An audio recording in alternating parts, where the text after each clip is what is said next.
Mina had never set out to become the proprietor of Harbour City's most beloved cat café, nor had she ever aimed to moonlight as a detective. Yet on a glossy Friday night in late September, she found herself switching off the milk steamer, tiptoeing through a maze of napping felines, and replaying security footage frame by frame like an under-caffeinated Sherlock Holmes. The warm glow of Catatouille, her pun-laden storefront tucked beside the waterfront, was long gone for the night. Chairs were flipped onto tables. Fairy lights glimmered above faux brick wallpaper. In the far corner, a dozen cat trees formed a cushioned skyline, where whiskered regulars dozed between hammocks and half-gnawed toys. Mina stood alone behind the counter, face lit bluish by 7 live camera feeds she maintained for the cafe's growing legion of online fans. Each angle documented a different pocket of feline paradise: the window perches, the main lounge, the feeding nook, the staff hallway, the roof run, the cellar, and the sidewalk outside the kitten playpen. Even after closing hours, thousands of Insomniac subscribers tuned in to watch the residents wander, groom, and occasionally wreak minor havoc. Her nightly ritual was simple. Ensure water bowls were fresh, set the timed feeders, kill the playlist, and lock the side door. Tonight, however, the streamer chat had erupted while Mina brewed her own chamomile. Caps and emotes blurred across the screen. Did you see that? Rewind 1:14:21. Someone outside. OMG, OMG. By the time she crouched at the monitors, the mystery moment had passed, leaving only a looping video of the building's rear entrance and one very smug grey tabby named Sherlock batting something shiny between his paws. Mina scrubbed back. At 1:14:17, a slender figure slipped from the alley into the camera's peripheral glow. A silhouette in a fitted jacket, hood drawn, movements feline in their own right. The intruder didn't try the door. Instead, they knelt, fumbling with something near the drainpipe, then darted off. Sherlock, trotting outside by way of the cat flap, Mina's feral taming invention, pounced on whatever the stranger had left behind. The object flashed like a stray star in the security light before disappearing under Sherlock's possessive paw. Mina's pulse drummed. The cafe's alley backed onto 4 other businesses, each stacked in a jigsaw of rooftops and fire escapes. Harbour City boasted no shortage of midnight wanderers, but this trespasser didn't move like the average drunk tourist. And if the twitchy chat messages were right, she wasn't the only one watching. She typed into the channel, "Hold tight, team, investigating IRL." Then she grabbed her keys. Out back, the salt air carried the scent of tide and trash day. Sherlock greeted her with an indignant meow, tail puffed like a bottle brush around the shiny something. She crouched. "Easy, detective," she murmured. "Finders keepers doesn't apply to stolen goods." Gently she pried the object free. It was a clasp, ornate but busted, a half-moon of white gold studded with seed pearls, one hinge broken clean off. On its underside, a museum inventory sticker clung like a stubborn barnacle. Mina sucked in a breath. Harbour City Museum of Maritime History had announced a shocking theft 2 nights ago. A jewel thief, already nicknamed the Gossamer Ghost by tabloids, had vanished with several priceless pieces from the Victorian Sailor's Ball collection, including a sapphire necklace, a diamond-lined pocket watch, and assorted brooches. The clasp in Mina's palm matched the press release photos. An icy thrill travelled her spine, equal parts fear and fascination. The ghost had visited her alley, dropped evidence, and left. Sherlock crooned, oblivious to his brush with infamy.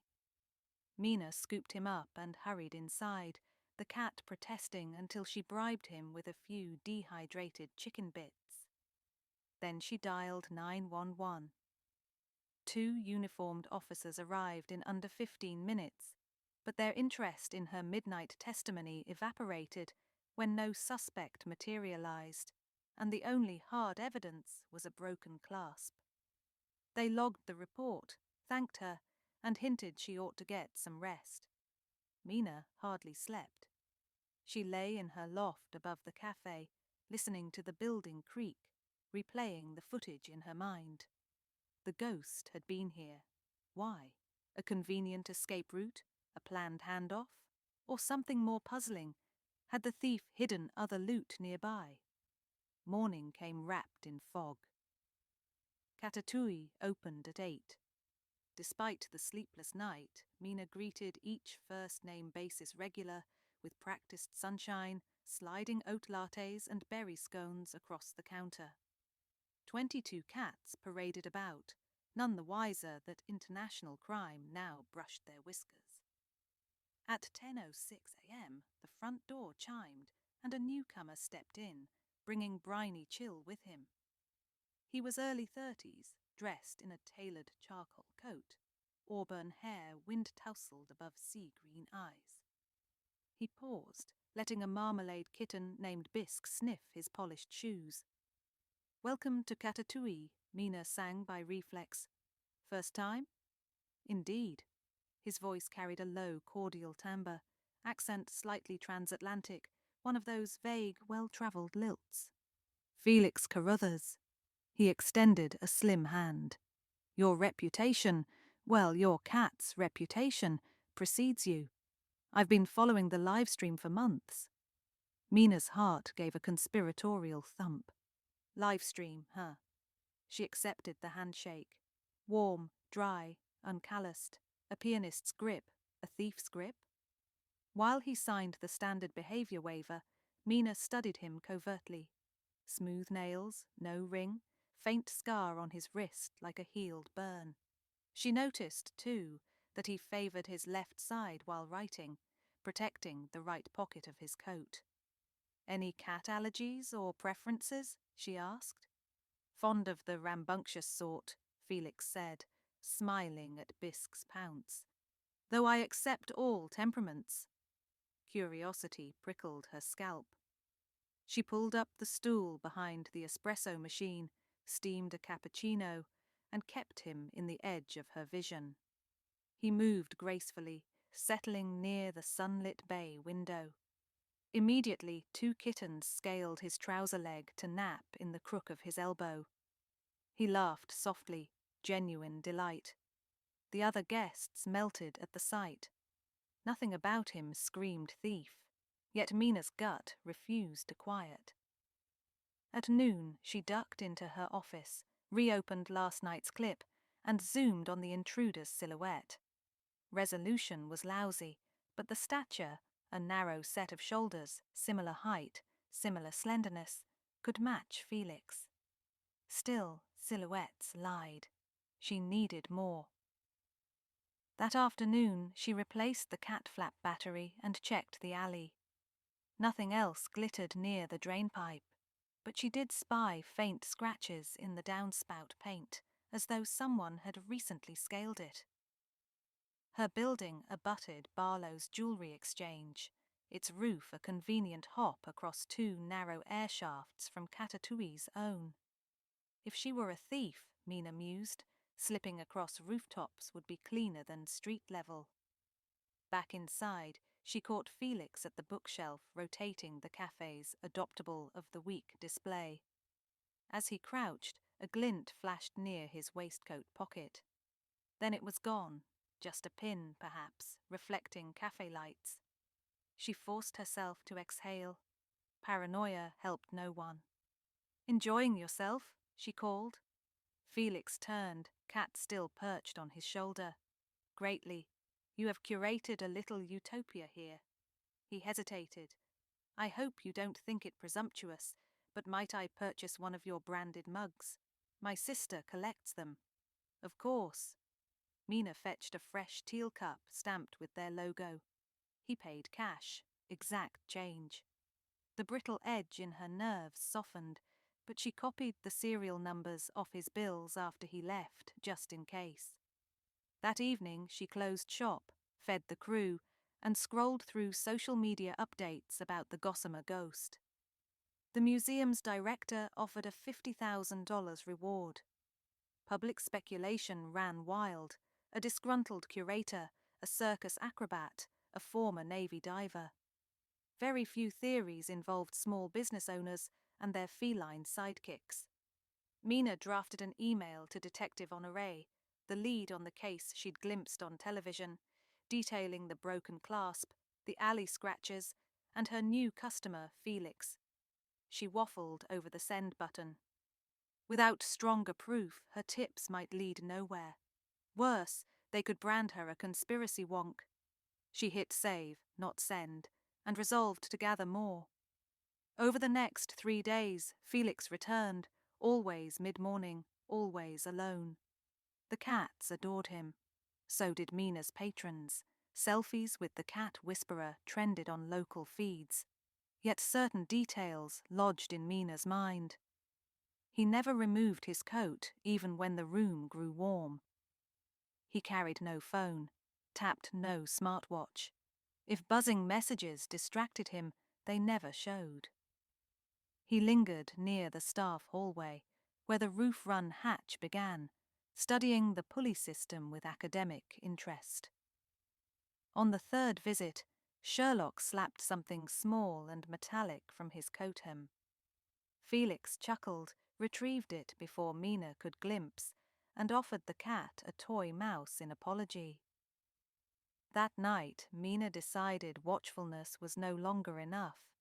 She drafted a plan, crowdsourced by her most obsessive livestream fans, who leapt at the chance to become digital deputies. Phase 1. Enhanced surveillance. She borrowed 2 4K cameras from her filmmaker cousin and mounted them secretly, one in the alley facing the downspout, one in the staff hallway ceiling vent. Both fed into a private folder only she and a trusted mod named Mothman42 could access. Phase 2. Feline forensics. Sherlock, the accidental evidence collector, now sported a magnetic collar tag containing a micro GPS chip and a pen-sized black light.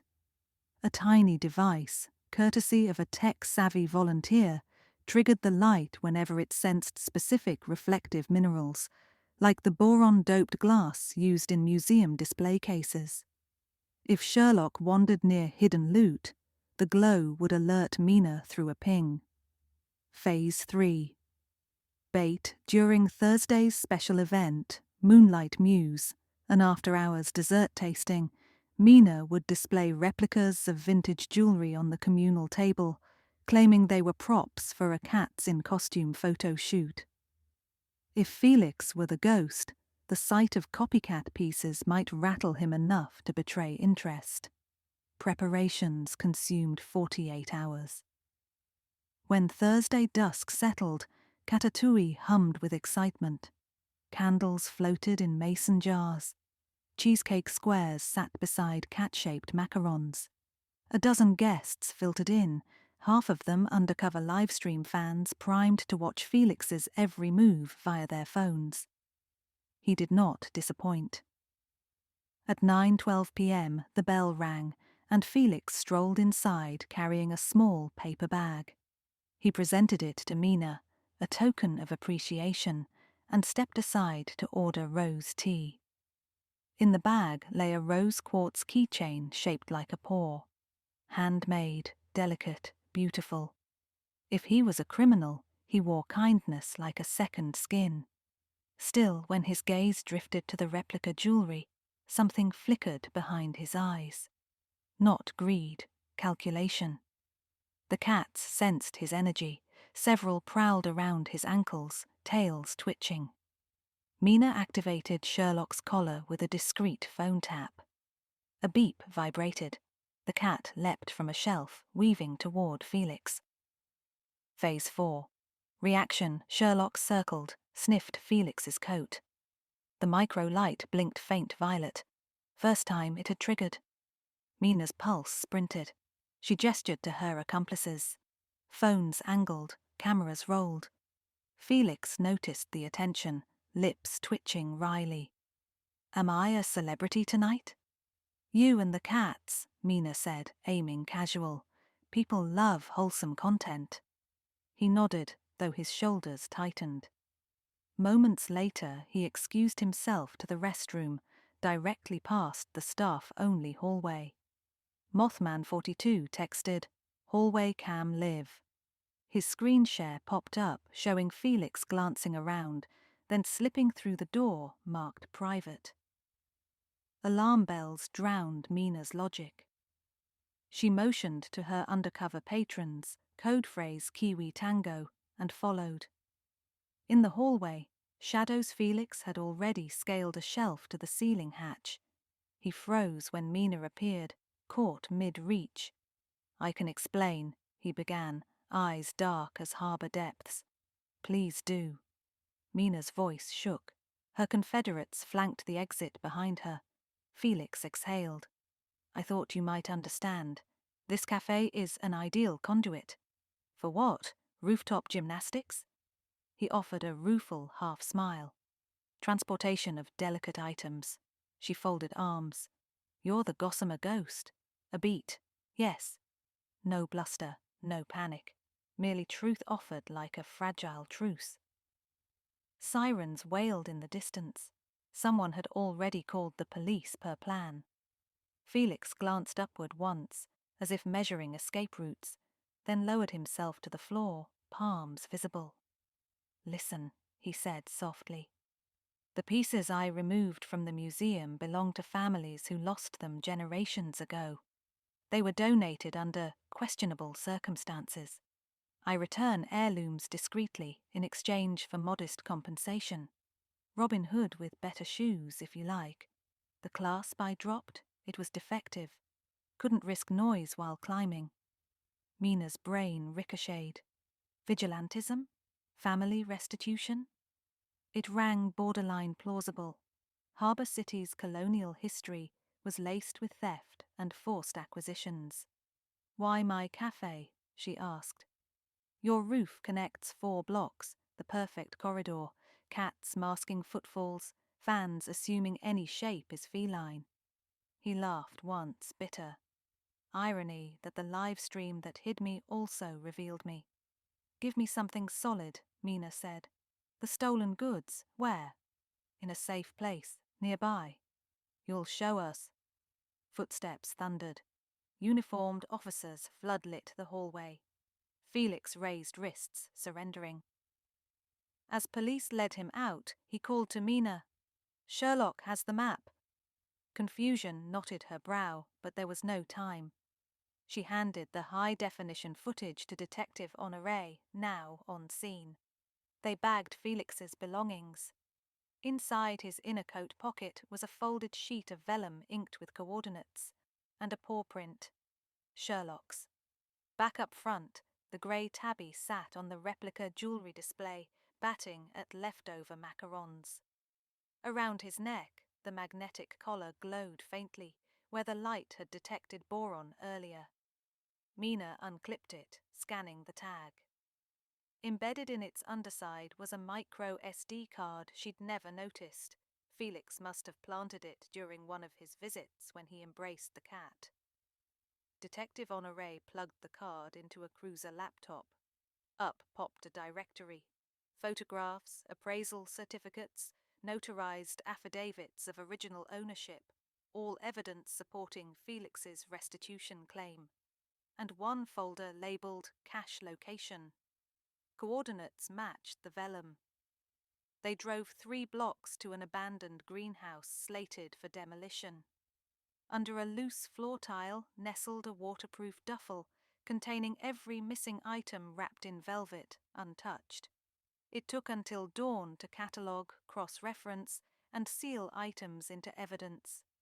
Felix, in holding, repeated his story. He had been hired by descendants of the original owners, unhappy with the museum's refusal to negotiate. He didn't expect exoneration, only leniency. 2 weeks later, the scandal cracked headlines worldwide.